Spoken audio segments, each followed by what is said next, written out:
प्यार की नहीं होती कोई भाषा, अनमोल दी है रब ने इसकी परिभाषा।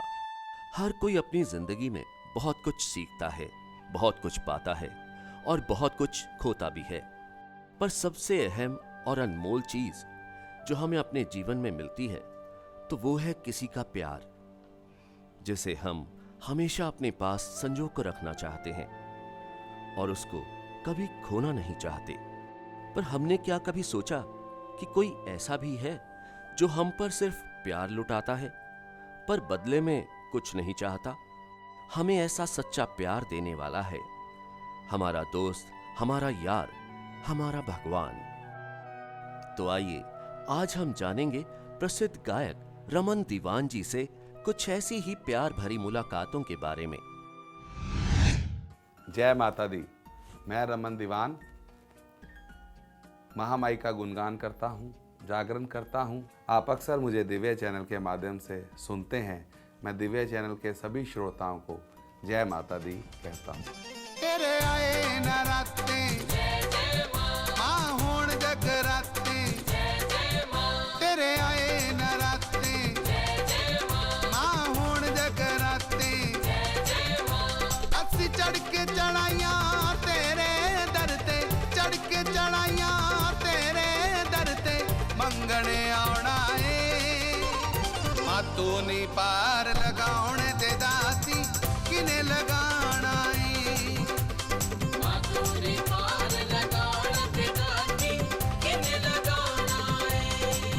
तेरे आए नराते मां होण जगराते। मैंने उसका दीदार तो कभी नहीं किया पर उसके एहसास को महसूस जरूर किया है। लोग अक्सर मुझसे पूछते हैं कि आप जागरण करते हैं, क्या आपने कभी भगवान के दर्शन किए हैं, महामाई के दर्शन किए हैं? तो मैं जवाब देता हूं कि इतना मैं पवित्र नहीं कि वो एक पवित्र आत्मा या पवित्र परमात्मा आकर के मुझसे मिले, या वो इतना फ्री भी नहीं मेरे लिए। महसूस करता हूं, दर्शन तो नहीं किए कभी। कई लोग बोलते हैं मुझे महारानी नजर आई, मुझे भगवान शंकर नजर आए। मुझे नहीं आज तक नजर आए। पर जब मैं गुणगान करता हूँ, जब मैं बात करता हूँ तो लगता है एक फीलिंग होती है, एक एहसास होता है कि वो है सामने बैठी है और मुझे सुन रही है। कई बार मैं गा रहा होता हूँ तो सामने से कोई उठकर आता है, वो मेरे तक नहीं पहुँचता तो मैं वो भजन शुरू कर देता हूँ। तो जब जागरण ख़त्म हुआ या चौंकी ख़त्म हुई तो बाद में वो बोलते हैं कि रमन जी मैं आपसे ये कहने आ रहा था कि ये भजन सुनाएं, और वो भजन आपने गा दिया। तो वो सोच रहा था जो बात दवा से ना बन सके वो बात दुआ से होती है। जब काबल मुर्शद मिल जाए तो बात खुदा से होती है। मुश्किल तो यह है कि दुआ बड़ी मुश्किल से होती है। वो हमेशा हमारे साथ है, जरूरत है तो बस उसको पहचानने की।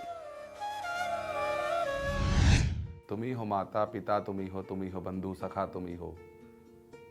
जब हम ये बातें पढ़ते हैं, सुनते सभी हैं, समझने की कोशिश नहीं करते। भगवान क्या है जी, भगवान का व्यवहार क्या है, कैसे बोलते हैं, कैसे करते हैं, कई सवाल कई जगह जाना, लोगों का जवाब देना पड़ता है। जो भगवान का नाम जपते हैं, जो भगवान का नाम लेते हैं, वो कैसे लोग होते हैं, कैसे होने चाहिए हमारे संसार में। भगवान का नाम लेने वाले लोग जो उनसे होते हैं, साफ मन के होने चाहिए, छल कपट नहीं होना चाहिए। 5 चीजें नहीं होनी चाहिए, काम क्रोध मोह लोभ अहंकार, ये 5 चीजें। भगवान को पाने के लिए ये चीजों का त्याग करना पड़ता है। कहाँ मिलते हैं भगवान? हरिद्वार मिलते हैं जी। कहाँ मिलते हैं? वैष्णो देवी मिलते हैं जी। कहाँ मिलते हैं? शिरडी में मिलते हैं। अगर आप ये सब चीजें छोड़ दें तो भगवान आपके साथ आपके मन में विराजमान है, आत्मा है। आदमी खत्म हो जाता है, संस्कार करते हैं, संस्कार करने के बाद बोलते हैं जी आत्मा राम जी के दर्शन करा दो। जीते जी तो आत्मा के दर्शन किए नहीं, मरने के बाद उसकी आत्मा के दर्शन करके आपको क्या फायदा? जब आपकी आत्मा पवित्र है तो परमात्मा आपके अंदर है। सच्चे मनो मादी जोत तू जगा, तेरी माँ जरूर सुनेगी। तेरी माँ जरूर सुनेगी। माँ तेरी माँ जरूर सुनेगी। एक बारी इत्थे अलख जगा, तेरी माँ जरूर सुनेगी। तेरी माँ जरूर सुनेगी। हाँ तेरी माँ जरूर सुनेगी। छोटी छोटी बातें हमें ये यकीन करवा देती हैं कि वो हमेशा हमें सुनता है। एक बार साईं मंदिर जा रहा था, लाइन में लगा था और लाइन में लगे बाबा के गले में एक हार था फूलों का। बता रहा हूं कि भगवान है, अगर सच्चे दिल से मानो तो। मैंने बाबा के गले में जब हार देखा तो मैंने सोचा कि आज ये हार ये पंडित जी से मांगूंगा और ये हार मैं जाकर के मेरे जो बिजनेस है वहाँ पर बाबा की फ़ोटो लगी है वहाँ पर उस मूर्ति पे डाल दूंगा। अब जब मेरा नंबर आया तो मेरे पीछे 2 आदमी खड़े थे। उन्होंने बोला रमन जी जय साईं राम। तो मुझे शर्म आ गई कि ये हार मांगूंगा तो ये सोचेंगे ये हार मांग रहा है, सब कुछ होने के बावजूद खरीद नहीं सकता। ये बात जब मेरे दिमाग में आई तो मैंने हार नहीं मांगा, मैंने माथा टेका। माथा टेक के जैसे ही मैंने पीठ करके जाने लगा तो पंडित जी बोलने लगे रमन जी ये हार तो लेते जाओ। वो हार उठा के उन्होंने मुझे दे दिया। मांगने की जरूरत भी नहीं पड़ती, पहले मांगा करता था, मांगने की जरूरत नहीं पड़ती। अब सोचता हूं जहन में, कई बार सोचा कोई चीज अगर ये चीज मेरे पास होती तो ऐसा होता, तो उसने दे दी। नीतां जिन्हां दियां चंगियां रब उन्हां नूं दे। अगर हम कुछ गलती कर दें तो वो सजा देकर हमें सही मार्ग दिखाता है। हमारे घर में अपना बच्चा रोता है तो अच्छा लगता है। कर्मों की सजा किसे कहते हैं? कर्म की सजा कहाँ से मिलती है? कर्म की सजा यहाँ से मिलती है। मैंने भी किसी से सवाल किया था, उसने मुझे ये बहुत अच्छा जवाब दिया। मेरा अपना बच्चा है, अपनी बच्चा अपनी माँ की नजरों में कृष्ण कन्हैया, कान्हा का रूप। ये लड्डू गोपाल हैं हमारे, ये कृष्ण कन्हैया है। दूसरे का बच्चा अगर घर में आकर शरारत कर देता है तो आप उसको आंखें दिखाते हैं या झिड़क भी देते हैं और पकड़ के शायद घर से कई बार गुस्से में बाहर भी निकाल देते हैं। वो हो गया आपके 3 कर्म माड़े।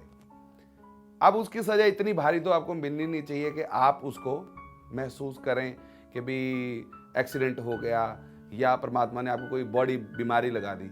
उसकी सजा कर्म के हिसाब से छोटी सजा। आप जा रहे हैं गाड़ी में, आपकी गाड़ी के आगे कोई जानवर आ गया और एक दिन आपने ब्रेक लगाई और आप शॉक्ड हो गए, उसके आप में कितना खून सड़ा होगा, कितनी टेंशन उस टाइम में हुई, कितनी देर के लिए आप कितने मिनट के लिए तड़पड़ाए, 15 मिनट 10 मिनट। ऐसा ही उस बच्चे के साथ हुआ। जब उसको आपने घर से निकाला उसने 10 मिनट याद रखा कि आंटी ने मुझे, अंकल ने घर से निकाल दिया। वो 10 मिनट जो आपने कर्म माड़े उसके किए थे, उसको टेंशन दी थी, वो 10 मिनट की सजा प्रभु ने आपको दी कि समझो सबके बच्चे समान होते हैं। जाने अनजाने छोटी छोटी गलतियां कर जाते हैं, छोटी छोटी गलतियां, और छोटी गलतियों की छोटी सजा भी मिलती है। वो कई बार परीक्षा भी लेता है, ये जानने के लिए कि हमें उस पर कितना भरोसा है। पेशेंस बहुत जरूरी, सहन शक्ति। अगर आप दुख सहेंगे, अक्सर पंजाबी में बोलते ओ दिन नहीं रहे तो ये भी नहीं रहने। कभी इंसान ते माड़ा टाइम आ जाए तो ओ दिन नहीं रहे तो ये भी नहीं रहने। अगर सहन शक्ति हो, पेशेंस हो, आप पेशेंस रखें तो परमात्मा अच्छे दिन भी आते हैं। होता क्या है, हम अपनी पेशेंस खो बैठते हैं। थोड़ा सा बिजनेस डाउन हुआ, भटक जाते हैं, सेल कम हो गई है, एक और दुकान खोल लेते हैं, एक और दुकान खोल के बैठ जाते हैं। हुआ क्या, वहां पैसे लगा दिए और वो दुकान भी नहीं चली, ये भी नहीं चली, उसको भी बेचना पड़ गया विद लॉस। अगर पेशेंस होती, वो थोड़ा टाइम था, 2 महीने 3 महीने, आपकी पेशेंस में सहन शक्ति होती तो वो निकल जाते। ये भी एक प्रभु को पाने की जरिया है, सहन शक्ति, patience.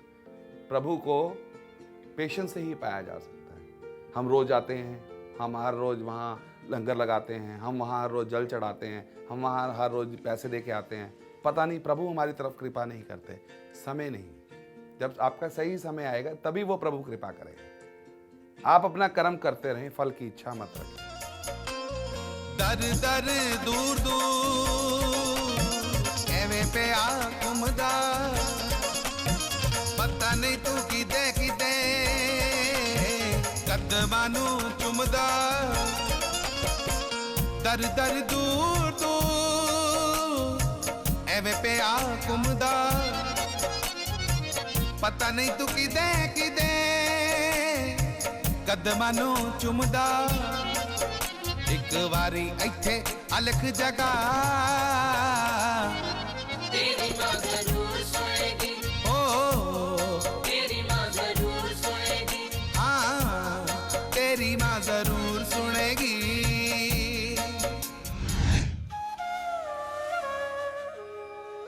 My date with God. हमारे घर में शुरू से धार्मिक कार्यक्रम ज़्यादा होते रहे, रामायण का पाठ, चौकी, जागरण, और मेरे पिताजी भी जागरण किया करते थे। उनका नाम श्री हर्षरूप दीवान। सन 1990 में उनका देहांत हो गया और उस समय मेरी आयु थी 13 साल।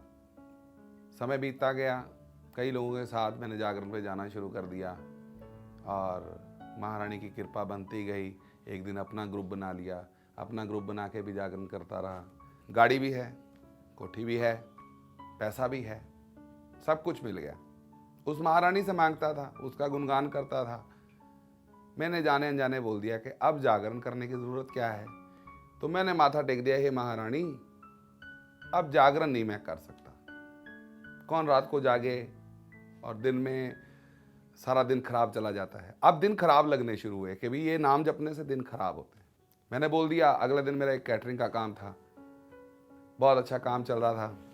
गाड़ी खड़ी थी वहाँ, गाड़ी पर नहीं गया, स्कूटर था, मैंने स्कूटर उठाया, स्कूटर पर जाने की स्कूटर लेके निकला तो आगे से एक गाड़ी 120 की स्पीड पे आ रही थी। उसने आगे मुझे हिट किया और मैं ज़मीन से 8 फुट ऊपर और नीचे गिरा। हेलमेट सारा टूट गया, चश्मा आंखों में घुस गया और पुलिस वाले आए, उन्होंने डेड डिक्लेयर कर दिया कि ये आदमी ख़त्म हो चुका है। तो कुछ लोग वहाँ से निकल रहे थे, उन्होंने देखा कि ये हाथ पहचाना हुआ लगता है। कुछ मेरे दोस्त थे, मित्र थे। जब वो पास से निकले, उन्होंने मुझे आके देखा कि हाथ हिल रहा है, तो उन्होंने पुलिस वालों को बुलाया कि ये आदमी मरा नहीं है, तुमने इसे मृत घोषित कर दिया है, डेड डिक्लेयर कर दिया, ये मरा नहीं है, जिंदा है और ये हमारा दोस्त है। उन्होंने मुझे उठाया और उन्होंने मुझे गाड़ी में बिठाया और पीजीआई ले गए। अब जब पीजीआई स्ट्रेचर पे डाला, मुझे अंदर लेके जा रहे हैं, तो मेरी मेमोरी लॉस हो गई, मुझे याद कुछ नहीं। मेरे दोस्त मित्र मुझे पहचाना, मैंने कहा नहीं पहचाना। वहाँ से हमारे मामा जी थे, उठाया, प्राइवेट हॉस्पिटल ले गए, भी लड़के को क्या हो गया। और पूरी तरफ ये बात फैल गई कि रमन दीवान की डेथ हो गई। मेरे घर में मेरी माँ पाठ कर रही थी, ये दिन का समय था 12 बजे। वो पाठ कर रही थी, तो पाठ करते किसी ने घंटी बजाई, इन्होंने नहीं खोली। पाठ खत्म होने के बाद घंटी खोली तो उन्होंने बोला, आंटी जी आपका बेटा खत्म हो गया। वो कहती नहीं, खत्म नहीं हो सकता। वो पाठ कर रही थी, उस पाठ का फल उन्हें मिलना था और मेरे कर्म की सजा मुझे मिलनी थी। मुझे होश आया 3 दिन बाद, मेरी मेमोरी थोड़ी थोड़ी याद आई। तो मुझे याद आया कि सारी उम्र मैं इस माँ के नाम से कमाता रहा, माँ के नाम से खाता रहा। आज माँ का नाम जपने में मुझे तकलीफ शुरू हो गई। तो उसने कहा कि तुझे तकलीफ हो रही है ना, मेरा एहसास कर, मैं तेरे साथ हूँ, तेरे साथ ही थी और मैं भूल चुका था, जैसे लोग भूल जाते हैं। भगवान आपने देखा जी, आपने देखा, किसने देखा? किसी ने नहीं देखा। महसूस किया। हवा किसी ने देखी? नहीं देखी। हवा है ना, हवा लगे गर्मी लगनी शुरू हो जाती है। तो भगवान, उस दिन मुझे पता लगा कि भगवान है। पहले भी थी, मन में तो ये बात थी, पर जब मुझे सुख मिल गए, सब कुछ मिल गया, तो मैं भूल गया ये सुख मेरे कर्मों से मिला है, भगवान ने मुझे नहीं दिया। पर नहीं, उसने एहसास कराया कि मैं हूं। कंजका पूज दे, लंगर लाउंदे, था मेले लग दे, था मेले लगदे,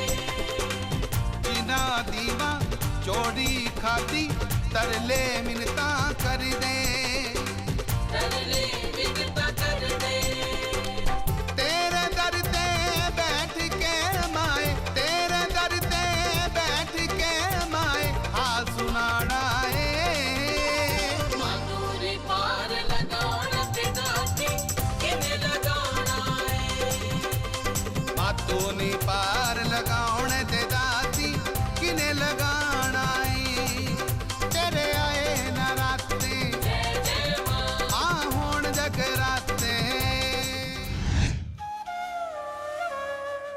सभी के लिए प्यार भरा संदेश। किसी एक के हो जाए, किसी एक को मनाएं और भटके नहीं, मन में चंचलता ना हो। कई बार हम किसी के दरवाजे पर बार बार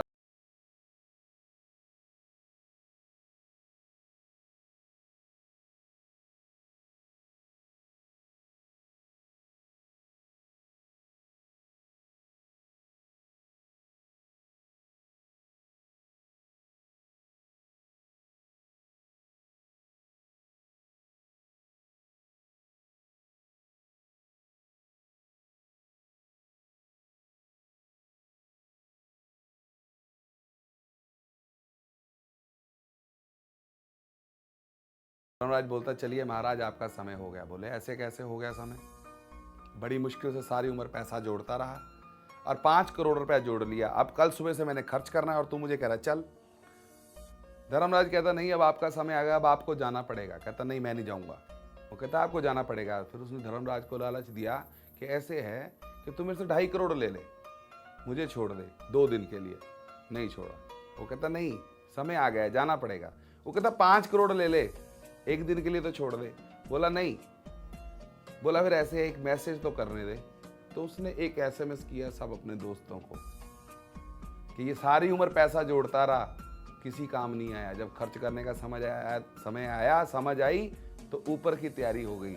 आज जो अपना प्रेजेंट है अच्छा जी लो, पास्ट को याद रखो, फ्यूचर खुद अच्छा हो जाता है। पैसा जोड़ना कोई एम नहीं है। आप उसको दान करें, पुण्य करें, बुजुर्गों की सेवा करें, विधवाओं की हेल्प करें, विकलांगों की हेल्प करें, प्रभु का नाम लें, इसमें भी परमात्मा खुश होता है। तुझा नारियल तेरी पेट ले आउंदे तेरी प्रेम ले आउंदे मेरी भी चौड़ी पर दे माए मेरी भी चौड़ी पर दे माए खाली ना जाना है मातूरी पार लगाना ते दाती किने लगाना है मातू नी पार लगाउण दे